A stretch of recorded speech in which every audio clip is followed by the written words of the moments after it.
I want to start, if I can, by asking you about Steve Bruce. In particular, what he said about the abuse he received and the kind of toll it took on him.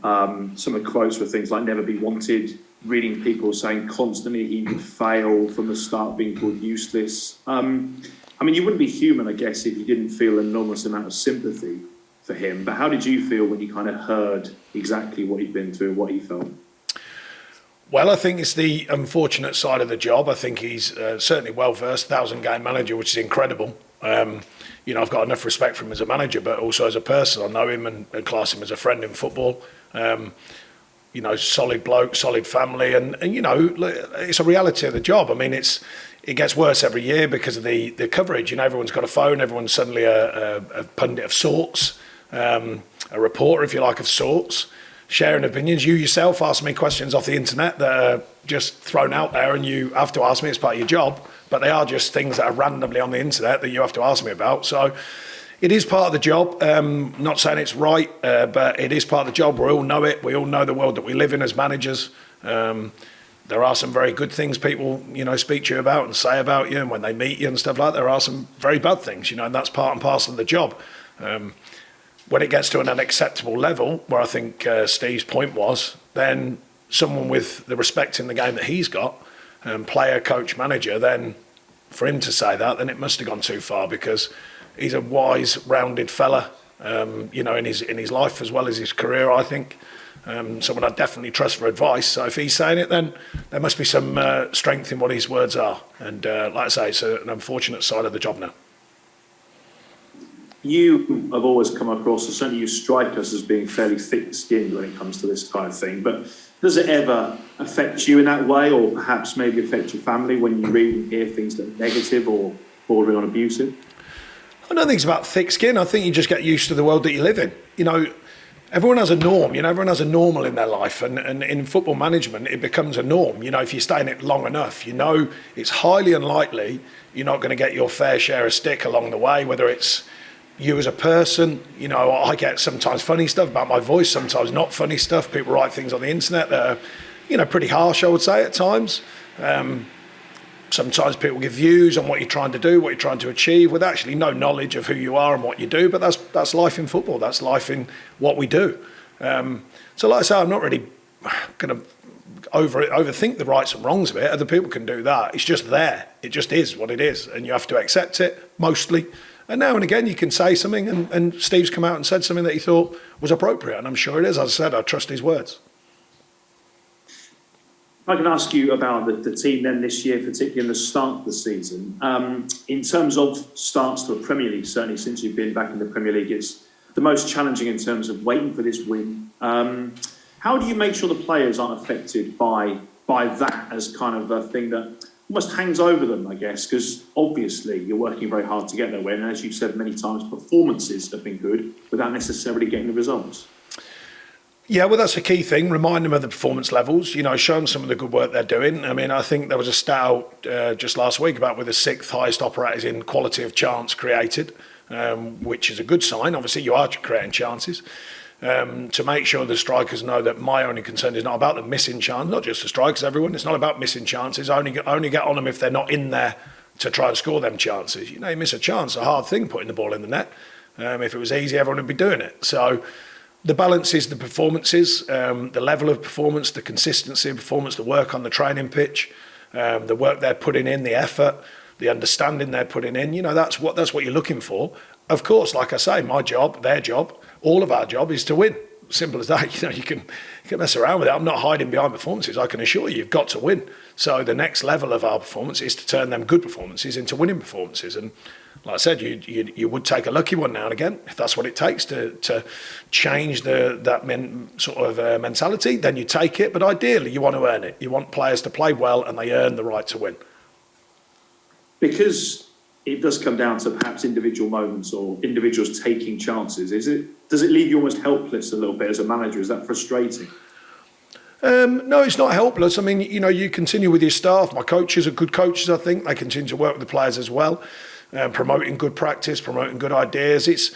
it's just part of the challenge. You know, we've had spells like this before. Early last season, we weren't scoring that many, or weren't scoring freely. We weren't making as many good chances last season, but it changed around. I believe in the players wholeheartedly. I always have done. Any group that I've worked with here, they know that, and you know, almost that trust in themselves to go and express themselves. You know, that's the feeling that I want them to have, because it's a pressurised business. You know, football, and there is a very professional side of it, but there's still got to be that little bit where you thoroughly enjoy it, whatever the challenge is. So, you know, I try and express that to the players. You know, framework and freedom. It's got to be a framework, a tactical understanding of how you operate, but there's a freedom within that to go and play, to go and enjoy what you do, to go and take on the challenge. So it's finding that balance to make sure they're in a good mindset to go and deliver performances.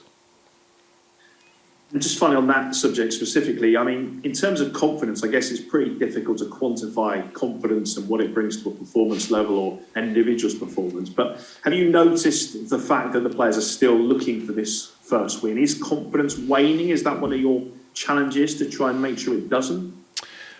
No, I don't think so particularly. I mean, you know, confidence sometimes implies that that edge that you need, but it comes back very quickly. You know, strikers are always a good example of it. You know, we've all seen it. Not so much the super-powered strikers who seem to, you know, be relentless with their goal scoring, but, you know, strikers have funny little spells and then suddenly they score however that goal comes around, and it all looks different again, you know, and that can be the same as a team. You know, a team can have that period when playing well or not playing well, the fact is something just clicks, you get a result and it changes the flow of how you work and operate. So, like I said, it's not about waiting for it though. You know, it's about continue to work to make these things happen, whether it is a striker scoring goals or a player scoring goals, defender defending well, you know, defensive unit working well. You want it to work to go and make it happen. And I just keep going down that road with the players, you know, reminding them of that. There's some good work being done. Stay strong, stay believing in what we do. The confidence is there, I believe, anyway, like an inbuilt confidence. And they've had these challenges before. There is some good experience here of when, you know, things have gone against us and how we find a way through that. But usually, in my experience, the minimum requirement is really the maximum effort, and that is hard work. You know, that's what it's certainly based around. So that's the first thing to keep on with, the hard work that these players give to the club. And just one final one, if I may, on something slightly different, in that I saw Kieran Trippier gave some nice quotes talking about you, saying that you're still in regular contact and saying maybe one day he'd like to come back and maybe even work with you in a coaching capacity. Is that the sort of conversation that you've had, and what sort of a coach do you think Kieran would make, given your experience and knowledge and friendship? I've always made it clear that I don't do favourites apart from Kieran. I always tell everyone that. I make sure they're always aware. He's always been my favourite. He's the one that I don't deny. No, look, we had a good relationship, manager, a player, with all the people. I must say, he's very popular with the staff, his fellow teammates, you know, everyone. So not just me. And sometimes you just connect with players, you know, that little bit more than others. And I always have. I always had a soft spot for him as a lad.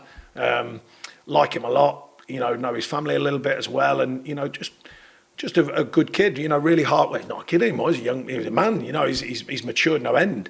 Taken on the challenge of going to a different country to play as well, done superbly well. And rounded himself into, you know, a really thorough professional. And, you know, he's had his fair share of challenges, you know, as well along the way. So, you know, but joking apart, that is my joke with the player. I said, you know, I don't do favourites, lads, apart from Kieran. So that's standard line. Thanks, Sean. Thank you. Thanks, Ben. Becky Ives, PLP. Hi, Sean. How are you? Hiya, good, thanks. We need to swap locations. My heating's broken, so you'd be happy as Larry here. I did see your hands up your sleeves there. I thought that's a bit bizarre. Mind you, is the door open behind those? Is the door open? Oh no, it's an internal door. I thought the back door was open. I've got a coat, but I thought that was a step too far. Yeah, so probably. It is. I'm not kidding. It's like sweltering in here. Got every window open on the door. Jealous. It's unbelievable. I'm jealous. Look, let's talk about Southampton. What have you made of their start to the season? Because, like you guys, they were looking for their first win up until last weekend. Yeah, tricky start from. You know, always seemed to me like a decent outfit. You know, organised, want to work hard, try and take the game on like we do ourselves. You know, it can happen, like I say, and they, you know, worked hard to get a result. First win for them, and you know that's sometimes what it needs. Our job is to go down there, take on the game again. I think we've done that well this season, and like I say, make sure the details are right. Certainly a game that we feel that we can go and get something from and win. But we feel that about most games. You know, we try and go to Man City with that mindset, you know, that winning mindset. Just different challenges across the season. But no, they're a good outfit. But I think we're in decent shape ourselves, other than getting that win, of course. Well, what shape are the squad in? Is there any update on, well, how's Ben Mee for a start? And then Vidra, Charlie Taylor, anywhere back on the scene? Yeah, them three are the main three. We're going to have to make a decision on all three of them, actually, because they're close, and it's that thing with 3-game week as well next week. So we'll have to make a decision on them. But they're all close to it. It's who we decide, for what reasons. And Dale Stevens is out on the grass at the minute as well. So, a longer term situation, but he's getting himself fit as well. So, we're hopeful on them three, but we will have to make a call on it tomorrow, I think.